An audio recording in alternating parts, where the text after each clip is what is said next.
A forgotten artifact lies in pieces on a planet far from Earth. Few know it exists except those who took it back and those whose ancestors created it. 4 young people are thrown into a race against emissaries of the gods to find its pieces. Mistrust, greed, and magic are tangled in an endless web. What will the fate be of the universe once it is found and reassembled? Get Scepter of the Gods, The Rod of Truth now on Amazon, and get wrapped up in the saga that will not let you go.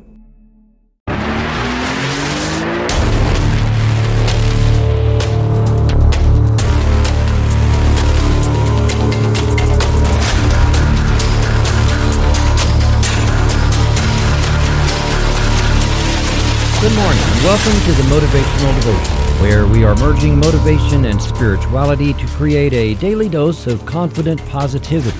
I hope that this morning's podcast will help you to be more spiritually and positively motivated so that you can transform your day.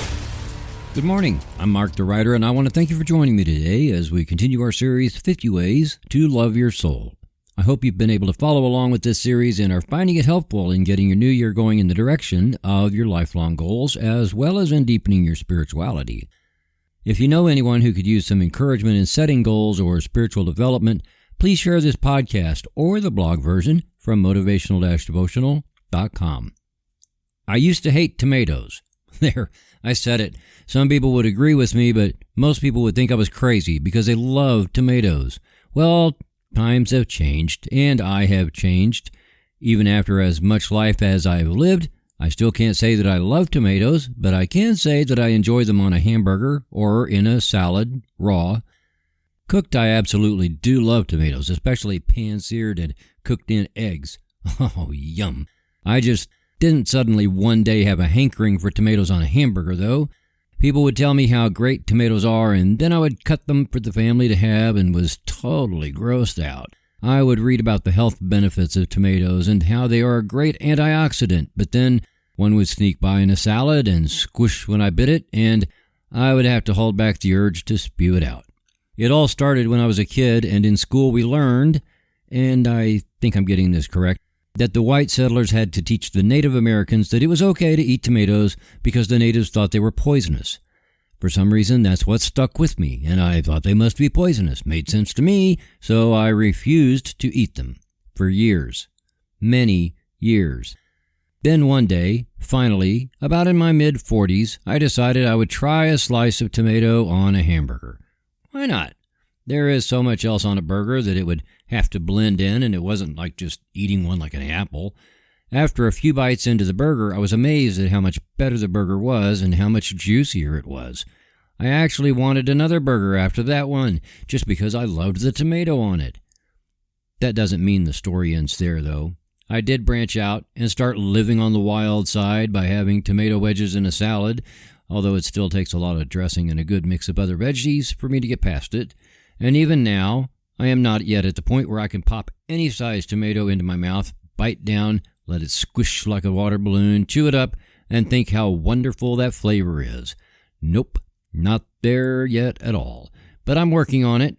I think that for my birthday this year, I will endeavor to eat several, maybe a half dozen. That will be enough to get past the initial baggage I've had with illogically not wanting to like them. Maybe I will then get a sense of the flavor and what everyone else seems to love so much about tomatoes. I also have an aversion to grape leaves, and I'm going to try those soon because someone I know has made dishes with them and loves them. I'll give it a shot. The only time I had them, they were pretty nasty. But I'm game, and I'll try it again. Who knows? Maybe I will love a new food. While it may sound like I am a picky eater, I am not. I love to cook. I love a huge variety of things like chili, seafood lasagna, garlic cheese grits, fried catfish, fried green tomatoes, yes, green tomatoes, shrimp, fried eggs over easy, and the list goes on for quite a bit. In other words, I have a very diverse palate. I even like mayonnaise on a hot dog, and banana peanut butter potato chip sandwiches. I didn't grow up eating all those things like that. Do you know how I grew to love most of those? I tried them. I know that isn't new to most people listening to or reading this. You probably said the same things to your kids, like, you won't know if you like it if you don't try it. But isn't there at least one thing that is on your do not eat it all ever list? If you tried it once and you didn't like it, maybe it just wasn't cooked properly. That's how I was with cabbage and Brussels sprouts and spinach. I cook those now to where I love them, even though the first time I tried them, they were awful. Don't blame the food, blame the chef. But don't tell him I said so. Why is this even a big deal? Why have this on the list of 50 ways to love yourself? And what the heck does this have to do with spirituality or motivation? Simple. Learning to love a new food pushes a person out of the comfort zone, which is what we have to do when we set a goal that is too big for us to accomplish when we set it. It teaches us to be bold, to look past our preferences, and to embrace new flavors in life. When I love a new food, I am reminded that the universe has many good things in store for me that I would never have dreamed were even possibilities, much less hope for them.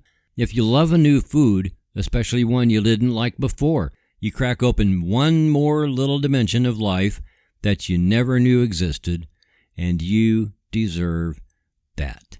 So do I. There are lots of undiscovered flavors in life. Love a new one of those today, and you will again see that all of creation is conspiring in your favor. Trust that the universe always has your back. American psychologist Carol S. Dweck said, "The hallmark of successful people is that they are always stretching themselves to learn new things." Thank you for taking the time to listen today.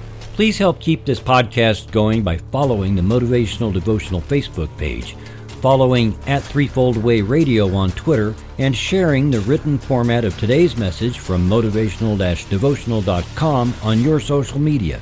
I am deeply grateful for your support, and thank you for letting Motivational Devotional be part of your journey. Peace out. See you tomorrow.